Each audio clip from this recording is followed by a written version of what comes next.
د امریکا په واشنگټن ډي سي کې وسلوال برید کې 6 کسان ټپیان شوي.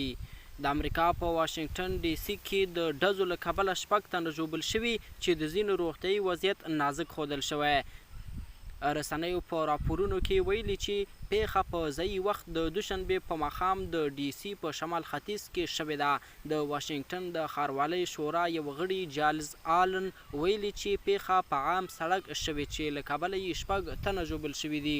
هغه د پیښې ته د بوږنوونکي وسلوال تاوتریخوالی نوم اخیستی. ویلي دي چې له کبله یې ښایي د څو کورنیو غړي له روغتونونو بیرته کورونو ته ستانه نه شي.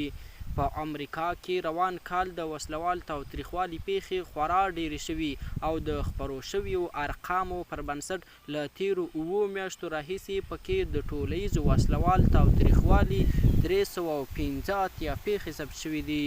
د ټولیز وسلوال تاوتریخوالي پیښې هغه بریدونو ته ویل کیږي چې زیانمن یې له 3 ډیر وي. د تازه خبرونو لپاره یوټیوب چینل در سره سبسکرایب کړئ.